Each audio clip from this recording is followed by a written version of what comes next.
Welcome back, everybody, to another Troy Harmer live in concert at your place. I was trying to show off the autograph. Well, that was a good angle right there. That's pretty good. I got Pamela here signed by Randy Bachman on Friday night. Had a fabulous time. I shall tell you all about it. Thanks for joining me again this week. Oh, still got the glasses on. Not very rock and roll. Cheers. Yes. So the day finally came. I was doing the 12 weeks of Randy Bachman. I got this baby signed right there on the tail.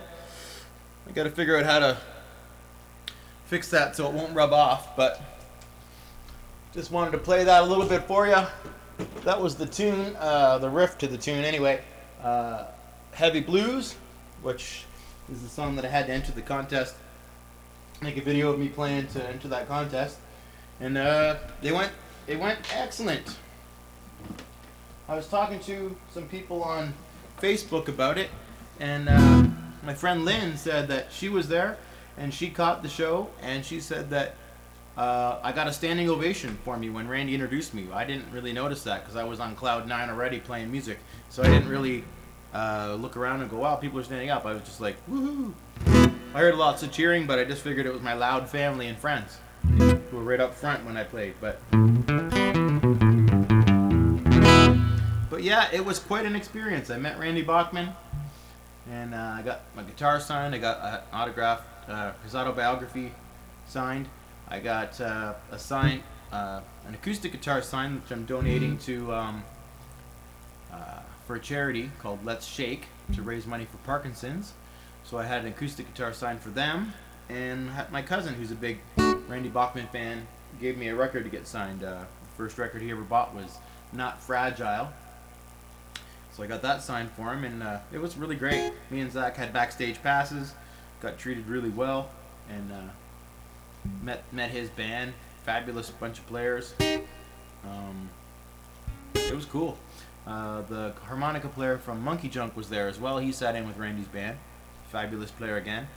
They're all great. It was amazing.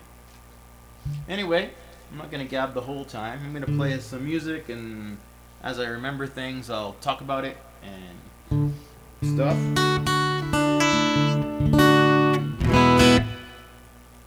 Let's just say hello.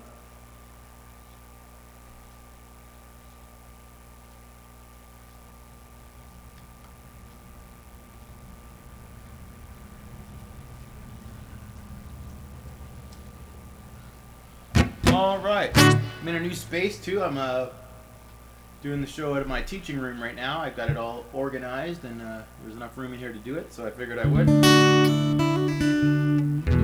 Doesn't sound quite right, does it? Talk amongst yourselves.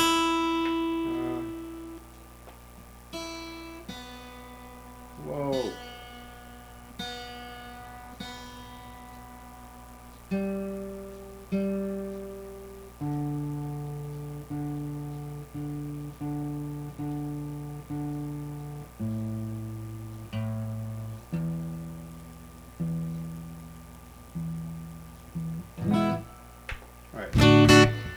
Here's something by Neil Young. I'm going to do it with my fingers. I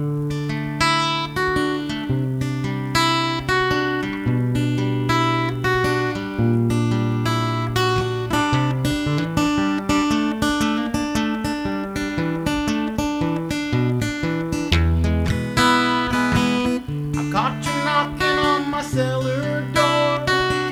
I love you, baby. Can I have some more?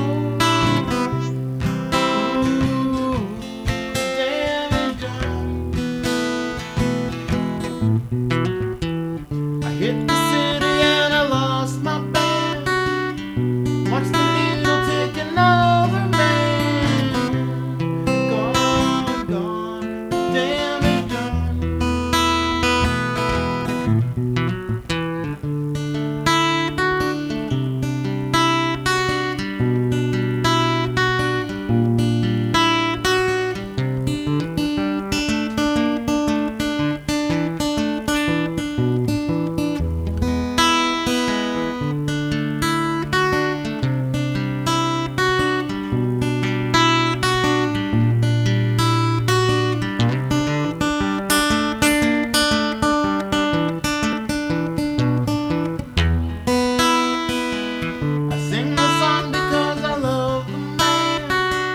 I know some of you don't understand. Build up, keep from running out. I've seen the needle and the damage done. A little part of it in everyone, but every junk is like setting sun.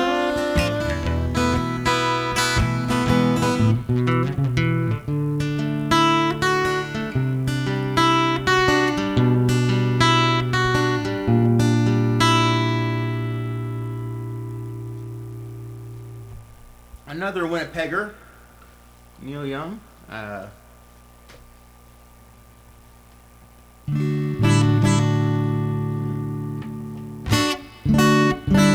sounds better, I think.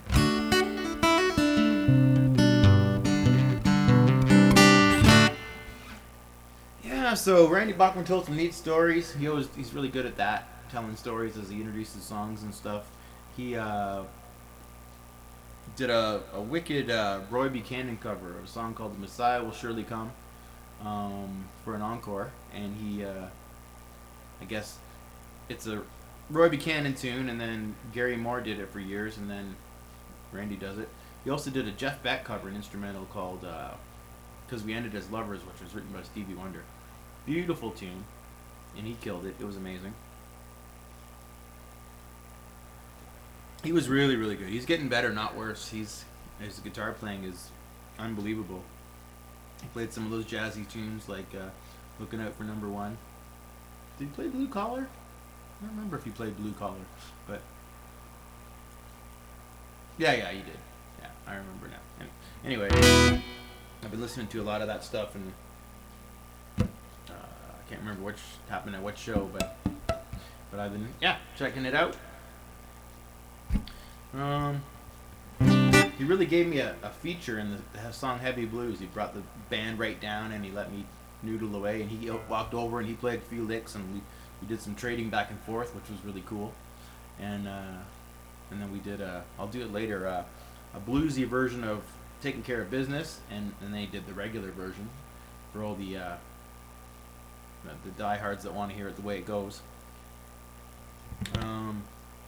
Anyhow, I'm gonna do something by the Clash now. If you have any questions or any requests, you can message me right here on Ustream. I'm pointing over there because that's where my laptop is. Or you can message me right on Facebook. I'm checking that. And if we're that friendly, you can even text me, and I'll check those too. Yeah, requests or questions or what have you. All right. Drink some water.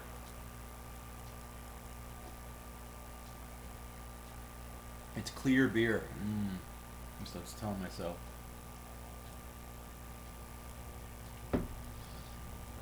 All right. Yeah, I'll do a little loop for this. You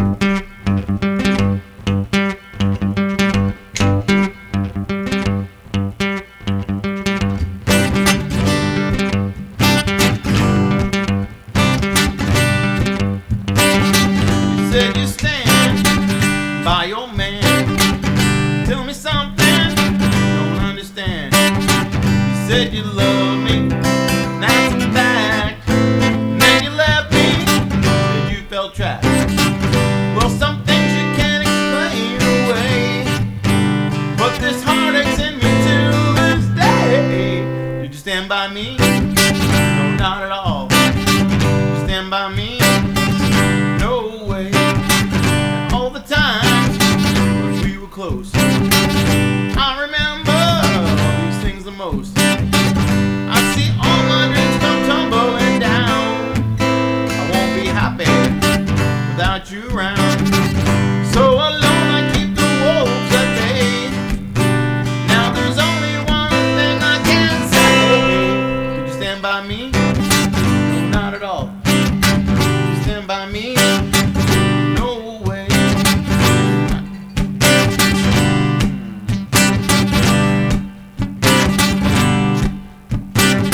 You must explain why this must be. Did you lie when you spoke to me? You stand by me? No, not at all. Now I got a job, but it don't pay. I need new clothes, some place to stay. But without all these things I can do, without your love, won't make it through. But you don't understand my point of view. I suppose there's nothing I can do. You didn't stand by me, not at all. Stand by me, no way. Stand by me, no, not at all. Stand by me, no way. You must explain how this must be.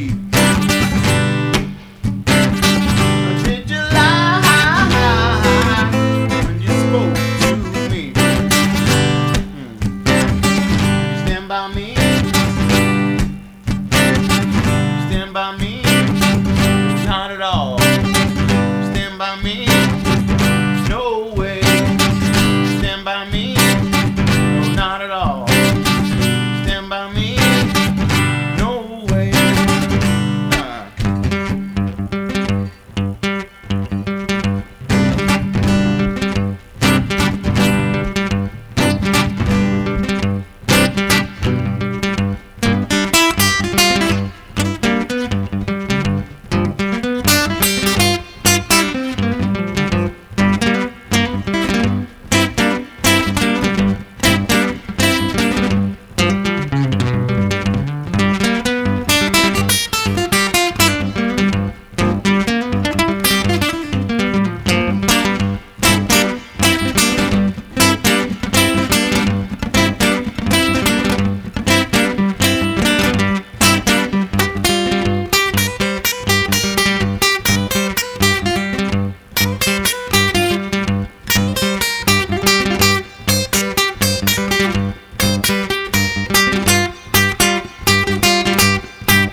Clash. Neil Young, The Clash. Alright, what else was I going to tell you? This was clanking over here. I was tapping my foot and it was weird. I was like looking over there. So I got to meet two of Randy's Les Pauls. They were beautiful. Backstage, I got some pictures with his guitars. And what else? Got a killer band, female bass player, female drummer. Drummer's from Stratford. Dale Ann, she was really nice. Talked to her for a while. I didn't get a chance to talk to the bass player very much. Smoking player though. And then the guitar player's name was Brent, and he's been with Randy for about 12 years. So that, you know, it's not likely the position's going to be open for me. Killer singer too. They did a version of Undone where Randy joked and said when he wrote the song, everybody knows the song.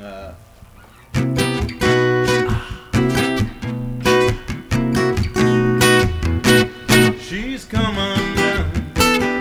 She didn't know what she was here for. That's the way it normally goes, right? So the guest who recorded it that way, when he wrote it, he said it was written about a woman who had a bad acid trip and never came out of it. So she came undone. Her brain was fried. So it was a really heavy song about, you know, somebody that never recovered from basically a drug overdose. But at the time, they wanted to record it sort of fluffy and jazz-like because that was what they thought would happen with radio. They thought it would it'd be a hit for them if they did it like with a flute solo and with that sort of fluffier pop feel. But he said when he wrote it, he wanted it to be sort of heavy, like a Zeppelin tune or something. And they kind of did it like this. They went like.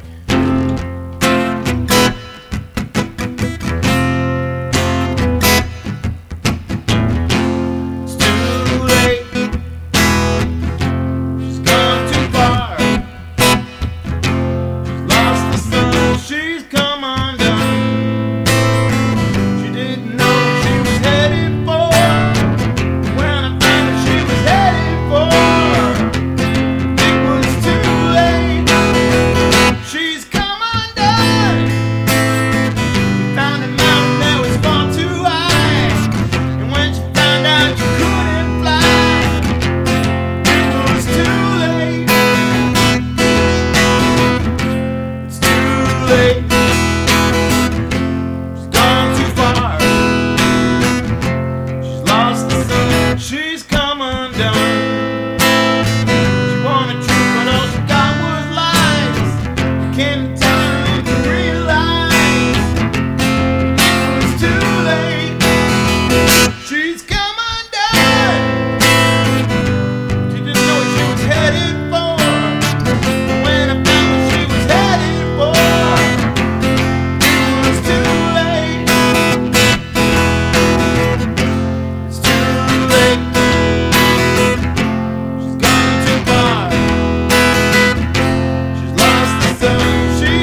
So that's kind of the way he does it live now. It's like he calls it a Zeppelin version of Undone. But it's pretty cool, actually. I thought it was neat. And then he played a little bit of it. He was actually kind of in a funny mood. Like he kind of did what I did there. He did the heavy version, and then he says, now for you purists out there, guess you purist. He played it the way it goes and sang a couple bars or a couple verses. He did the same thing with which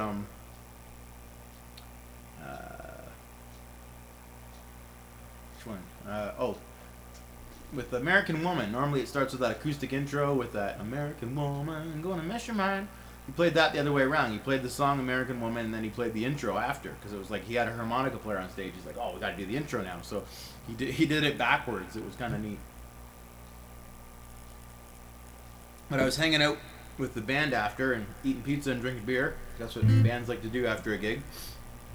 Randy took right off right after, so he wasn't around at the end, but the rest of the band was. And they're like, yeah, he was in a real playful mood. He was like playing. He just wanted to play all night. He did a really long set. He was like, you know, talking to the audience, telling stories, playing pieces of stuff, and explaining where this song came from. It was pretty neat. Alright, so now from somebody very white from Winnipeg to somebody very brown from Jamaica, let's do something by Bob Marley now, just to mix it up.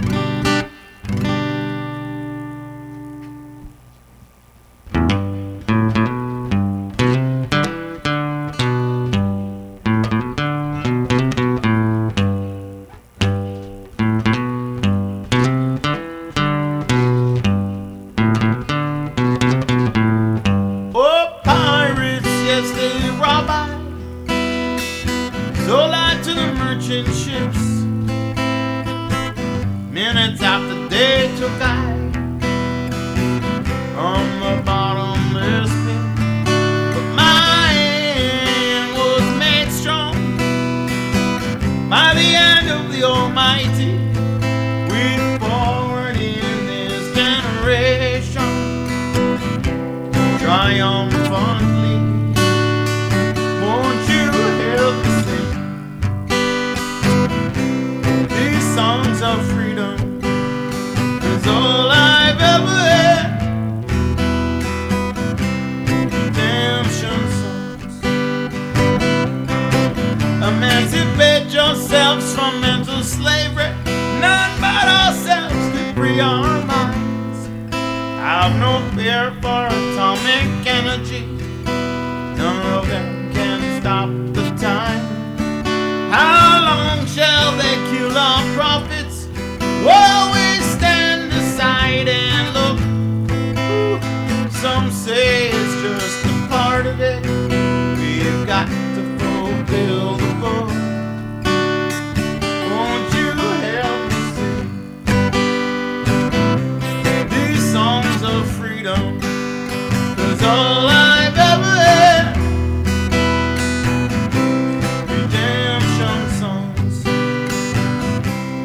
Redemption songs. Redemption songs.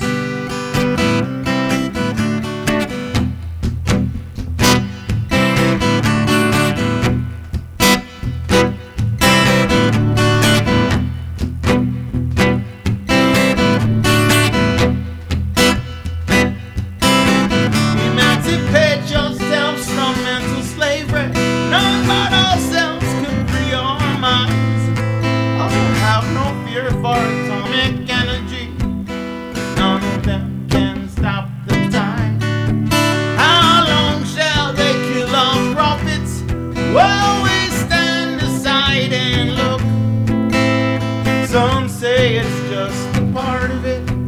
They've got to fulfill the book. Won't you help me sing these songs of freedom? 'Cause all I've ever had.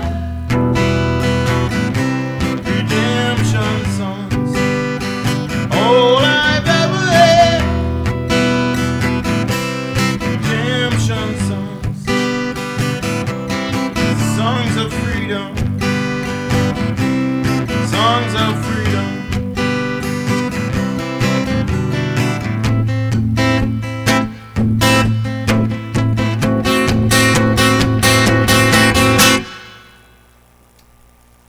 All right, Bob Marley.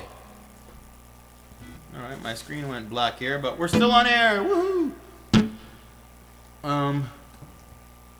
Hey.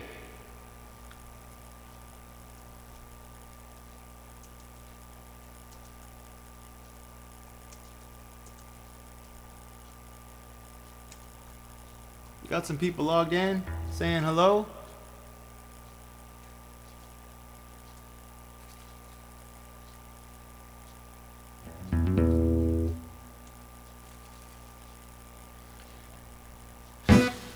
So yeah, Bob Marley. What else can I tell you about the show? Me and Zach were there for the day because sound check was at like 1 o'clock, so we hung around the park and played some catch and stuff. It was pretty fun. He was a good sport about it. A lot of hanging around. I went and saw Big Wreck on Saturday. They played at Festival of Friends. They were great. Cool band. A lot of good tunes.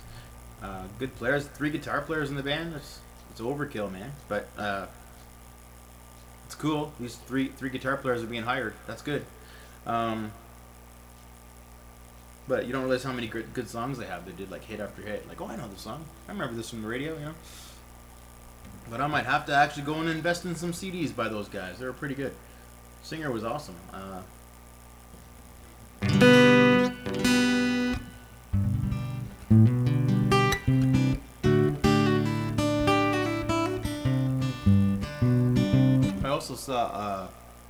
also saw Dave Rave play at the same festival the next day. He played at the alumni stage at Festival of Friends on Sunday, and that was pretty cool. I'd never seen him. I've known about him all my life, obviously. Hamilton mainstay, but I've never seen him live. He's playing with and I'm gonna forget her name. Is it Nicole? I'll look it up. Forgive me, but she was amazing too. A young girl that I guess he was mentoring in the League of Rock, and then they're writing songs together now and playing music together. Pretty cool. Anyway, sorry I forgot your name. Holly, maybe? Sorry. Anyway, Dave Rave was great. I'm going to play something sort of by him now.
I think I'm convinced. Let's shake.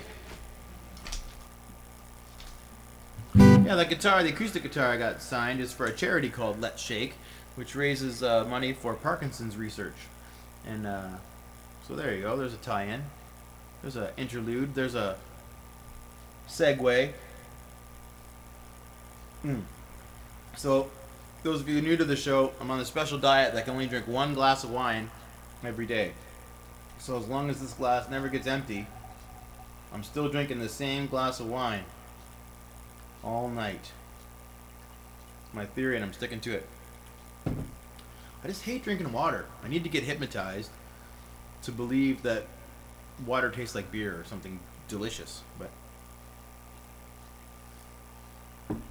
I definitely need to drink more water. I'm dehydrated. Oops. Oh crap. I'm sorry about that. Handy dandy Canberra work. Alright, let's try I just kicked the camera over, ladies and gentlemen. Awesome. Okay, it's a little dark in here, doesn't it?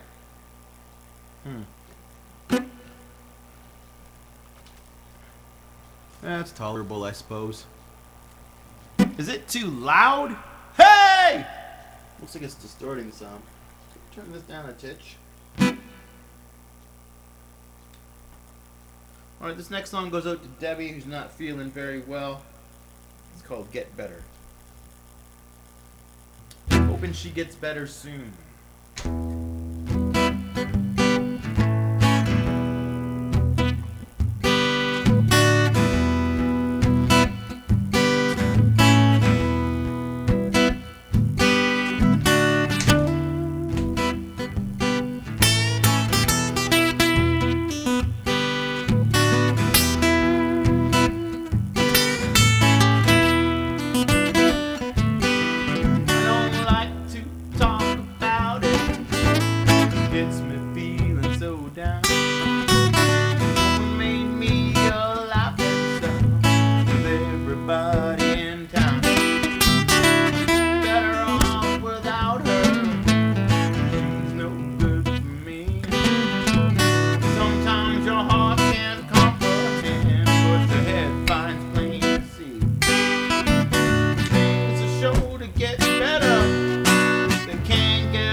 Get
That was an original tune called Get Better. Sending that out.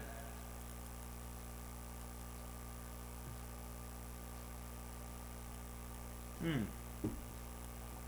time is it going to be? Holy smokes. Lots of talking. Not as much rocking. I remember the story I was going to share. Oh. When I won this radio contest to do the Randy Bachman thing, I called up the Blues Festival, and I thought it would be awesome. And I realized, like, it was 3 months before the festival was to happen. And I said, I realize you're probably all booked for this year, but I just won this contest. I'm going to be performing with Randy Bachman, and I was wondering if there's any chance, any way, anyhow, you could have the Persuaders play at the festival, at the Kitchener Blues Festival. That's where the concert was with Randy, and they were like, "Oh, that sounds great. What a great idea! Cross promotion, cool. We'll see if we can squeeze you in somewhere. We are fully booked, but if something cancels or whatever." And then, so the one person I talked to was very responsive, and then the other person, who's like the talent booker, wasn't so responsive. He didn't believe me, basically. And I can't blame him. Like, it was kind of a weird request that I was putting in. But he basically said that I was making it up and that I wasn't going to be playing with Randy Bachman. I'm like, no, honestly I am. But I dropped it because there's no point in arguing with the guy. He was sure that I wasn't, and I was sure that I was. He says, I have no record of that. And I said, well, you won't. And they probably won't tell you. Like, it'll just be something they'll add on to their rider. I'll be part of the guest list. It won't be something that they'll make you aware of. Anyway, long story short, I dropped it. I didn't bother pursuing it because, like I say, the guy didn't believe it. I met him at the festival while I was playing, and he was like, "Oh, that was a great show, and we'll definitely have you next year." So, happy ending. I wasn't, resentful or whatever. I totally understand it was a weird kind of circumstance that was like sprung upon them, sprung upon me. I just thought if there's any chance, I'll try it, right? So I called them up, and that's where that went. But I did meet with the organizer, and he says he'd like to have me play with my band next year. So next year, Persuaders are going to be at the Kitchener Blues Festival, so that'll be cool. And making little inroads as we go along through life. All right, this next song was a big hit for Jimi Hendrix, and another tie-in here. I never really listened to Roy Buchanan. I know it's shameful. Guitar player friends that are out there listening, you've never heard of Roy Buchanan? I've heard the name. I kind of thought he was a country guy. It sounds like a country name. I never really checked him out until I won this Randy Bachman contest.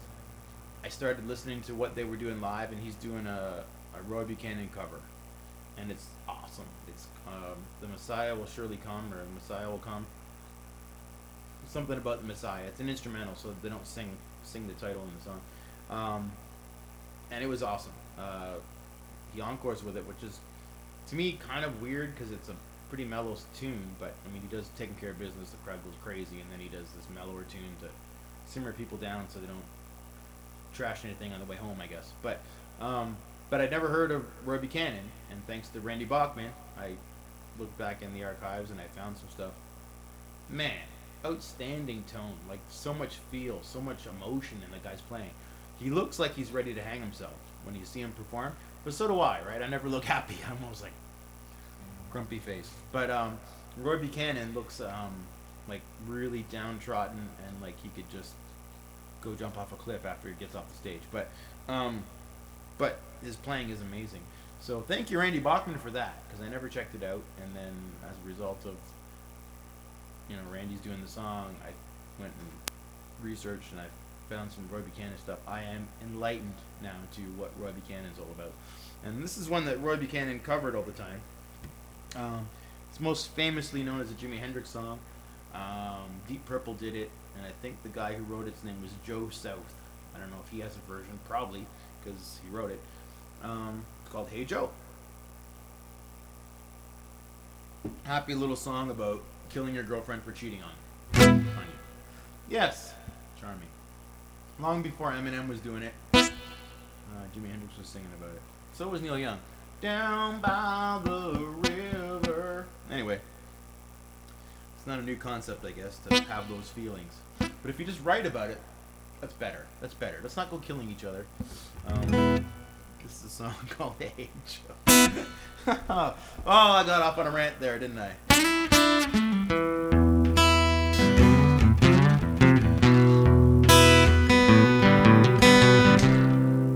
Hey Joe, where you going with that gun in your hand?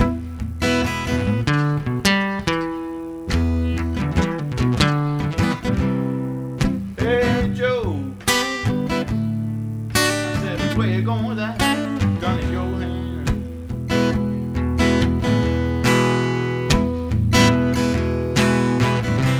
Going down to shoot my old lady. You know I caught her messing around with another man.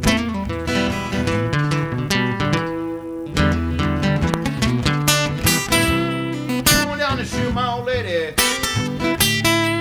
You know I caught her messing around with another man. That ain't too freaking cool. Hey Joe, well I heard you shot your woman down, shot her down now.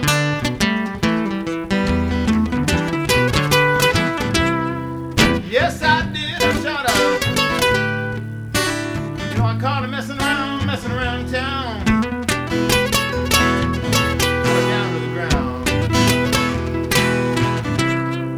Yes I did, I shot her. You know I caught her going messing around town. I gave her the gun, baby, and I shot her. Now I gotta.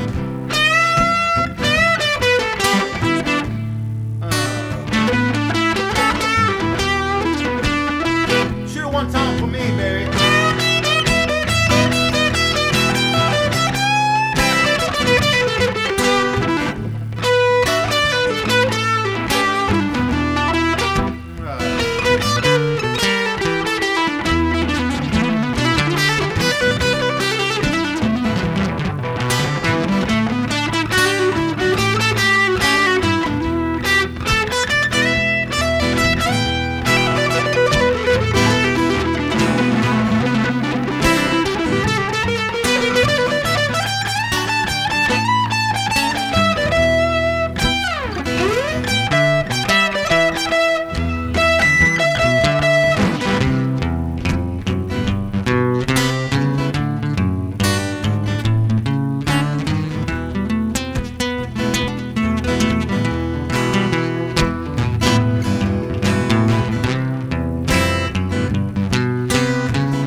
Where you gonna run to now, baby?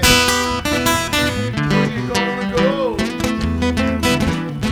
Well, yeah, going way down south,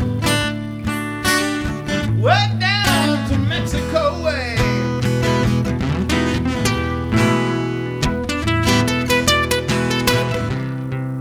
Going way down south, way down where I can be free.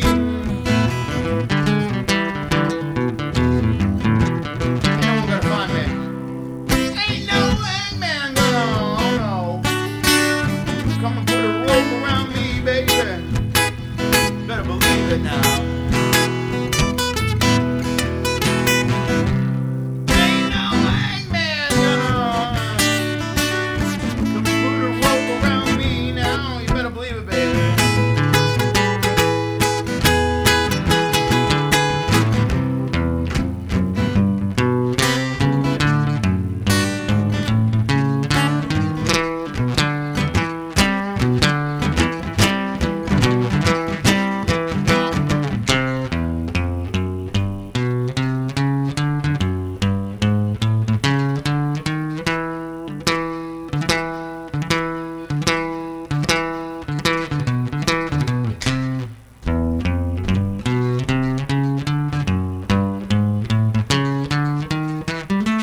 Ah, hey Joe. Jimi Hendrix, Roy Buchanan, Joe South, whoever you want to call it. Um, that's the tune. All right. What do we got time for here? A couple more.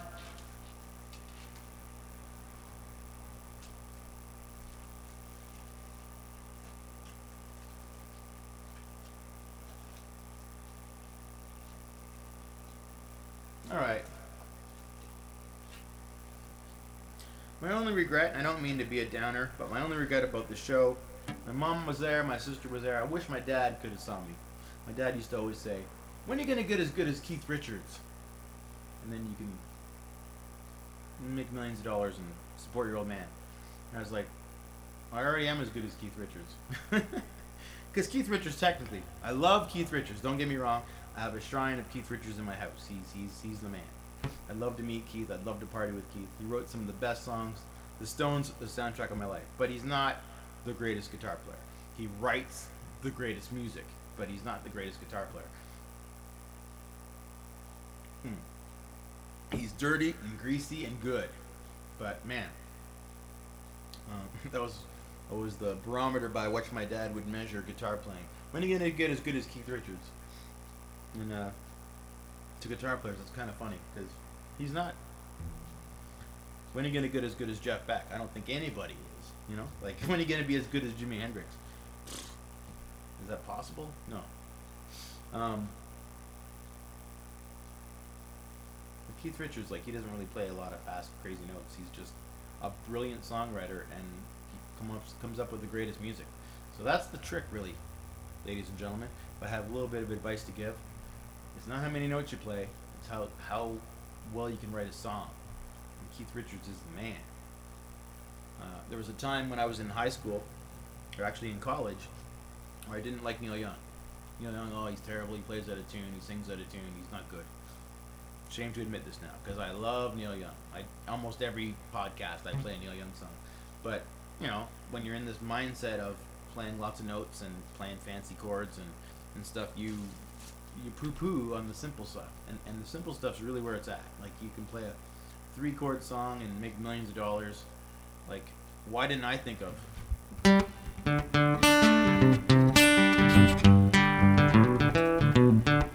It's the same 3 chords over and over again. It's not rocket science. Billions of dollars. Well, I don't know billions, but a lot of money came from that song. Most songs are 3-4 chord songs. You don't need a lot of fancy chords to make a good song. As a musician, I appreciate a lot of fancy chords, but you don't need them. They're not necessary, and it's not the be-all and end-all. It's more about playing songs that people want to hear, playing something that leaves an impact, something that you go, wow, I want to listen to that again. Wow, that's, you know, you catch yourself singing it the next day. It's something that sticks with you. Now that can come in the shape of a jazz tune with lots of fancy chords, or, you know, Steely Dan song or whatever, but where it's a little more complicated in the harmonic complexities. But